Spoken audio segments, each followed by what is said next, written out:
Un devocional diario, cristocéntrico y teológico. Iglesia Cristiana, Casa de Dios. Pastor y Doctor Israel Ibarra.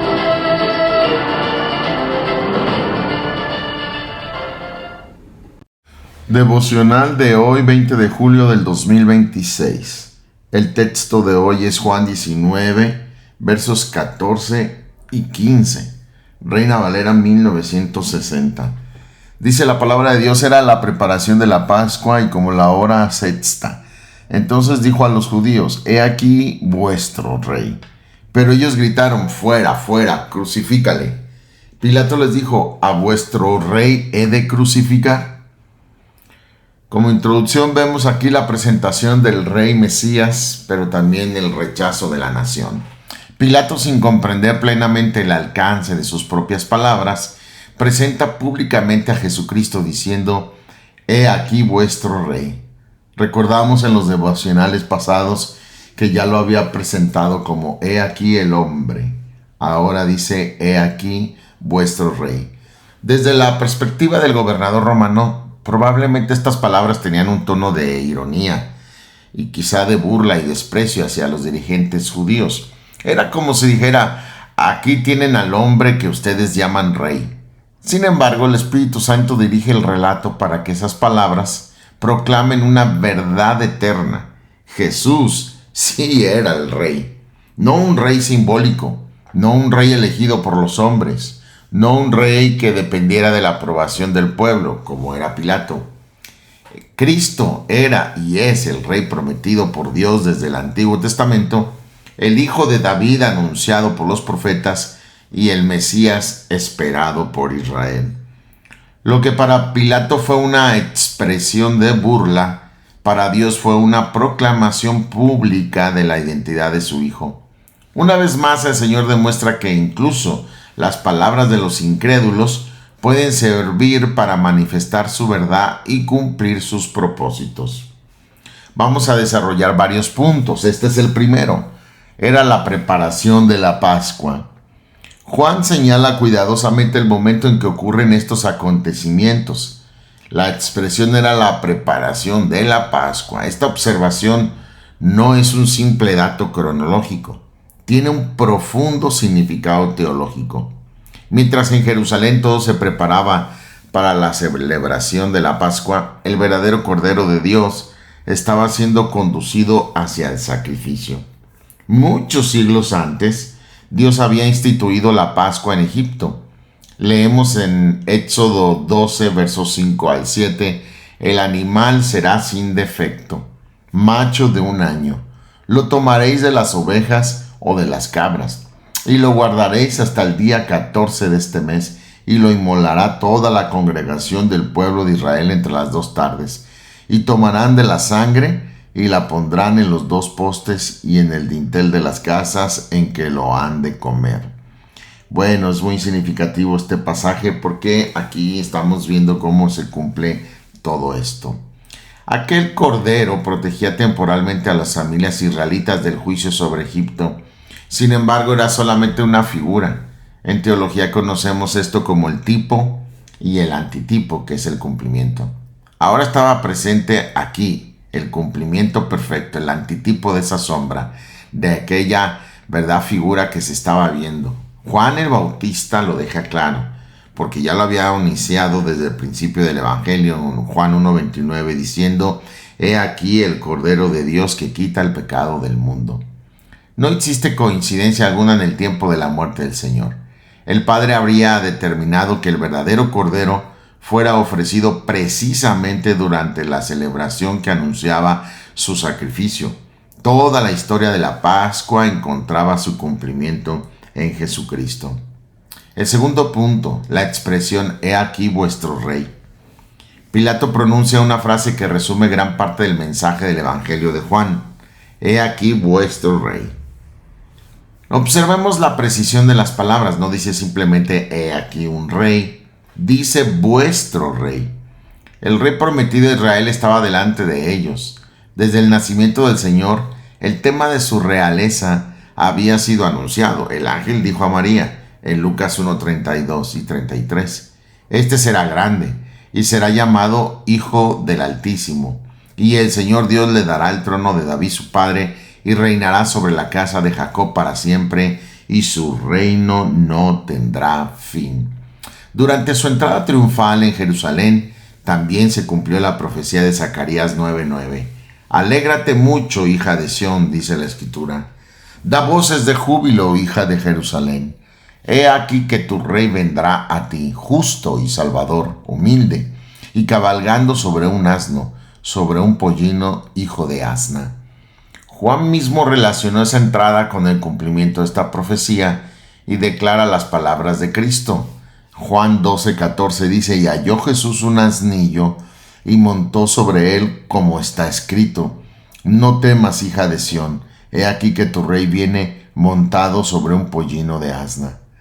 Ahora, pocos días después, ese mismo rey permanece delante del pueblo, coronado de espinas, vestido con un manto de burla y rechazado por aquellos a quienes había venido a salvar. ¡Qué contraste! El rey legítimo es tratado como un criminal. El santo de Dios es considerado indigno de vivir. El autor de la vida es condenado por criaturas que recibieron de él mismo el aliento de vida. Tercero, el rechazo del rey. La respuesta de la multitud es inmediata. Ellos gritan: fuera, fuera, crucifícale. No solamente rechazan su autoridad, desean matarlo, desean eliminarlo. La expresión fuera recuerda la práctica de sacar fuera del campamento aquello que era considerado impuro. Sin saberlo, estaban cumpliendo las Escrituras, ya que el escritor de los Hebreos declara en el 13:12, por lo cual también Jesús, para santificar al pueblo mediante su propia sangre, padeció fuera de la puerta. ¿Cómo se cumplían todas estas profecías? Es maravilloso. Todos estos cuadros, tipos y antitipos en la persona maravillosa de nuestro Señor Jesucristo. Recordemos que hay 333 profecías de Cristo en la Biblia, y aquí vemos varias de ellas cumpliéndose. El rechazo del Mesías no tomó por sorpresa a Dios. Isaías también ya lo había anunciado en el capítulo 53, verso 3, donde declara: despreciado y desechado entre los hombres, varón de dolores, experimentado en quebranto, y como que escondimos de él el rostro, fue menospreciado y no lo estimamos. También el Salmo 118 proclama: la piedra que desecharon los edificadores ha venido a ser cabeza del ángulo. En el versículo 22. El rechazo de Cristo no anuló el propósito de Dios. Fue precisamente el camino por el cual Dios llevaría a cabo la redención del mundo pecador. Número 4. La paciencia incomparable de Cristo el Rey. Hay un detalle que muchas veces pasa inadvertido.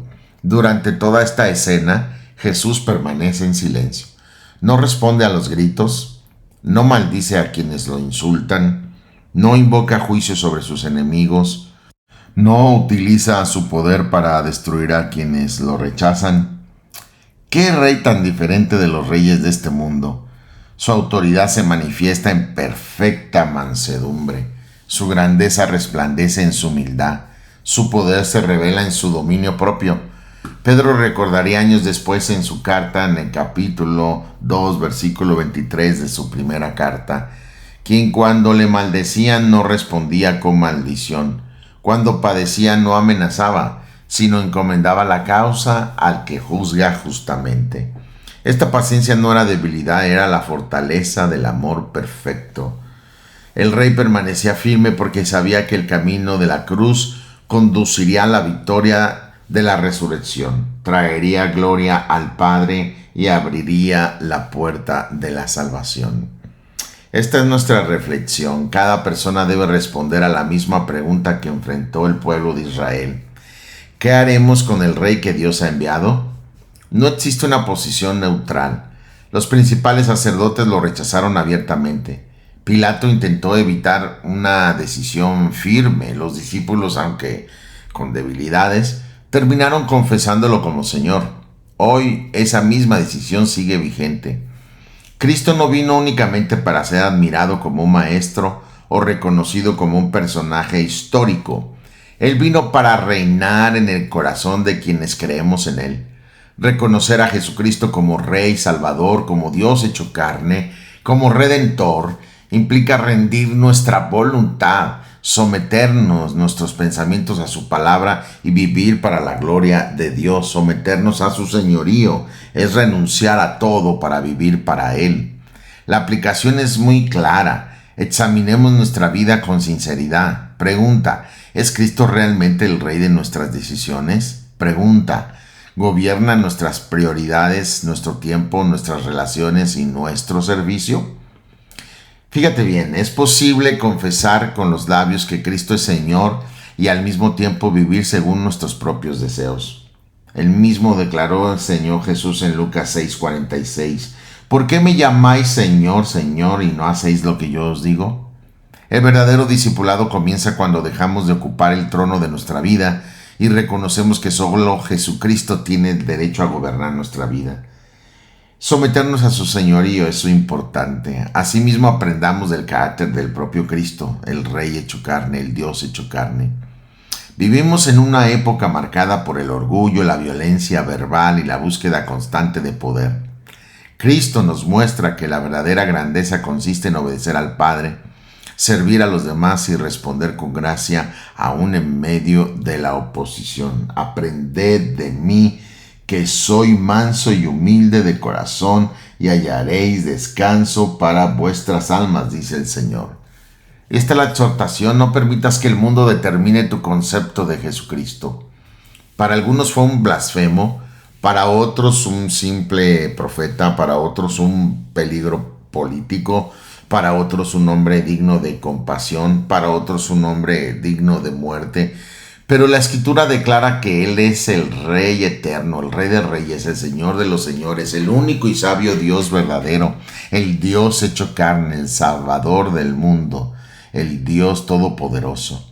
Ríndete completamente a su autoridad, obedécelo con gozo, sírvele con fidelidad, adóralo con reverencia y anuncia al mundo que Jesucristo es el Rey rechazado por los hombres, pero que es el mismo que volverá con gloria para establecer plenamente su reino eterno, a reclamar el trono de David su padre y reinar 1000 años sobre la tierra para mostrar su poderío y su gloria y cumplir con todo lo que ya está profetizado para la eternidad en el libro de Apocalipsis. Recuerda, lee la Biblia diariamente y ora a Dios nuestro Padre en todo momento y en toda circunstancia. Oremos.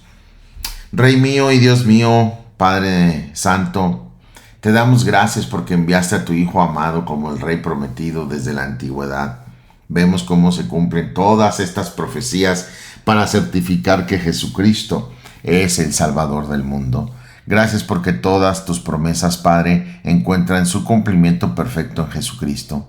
Señor Jesús, te adoramos porque siendo el Rey de Gloria, el Dios Todopoderoso hecho carne, aceptaste la humillación, el rechazo y la corona de espinas para cumplir la voluntad del Padre y llevar a cabo nuestra redención.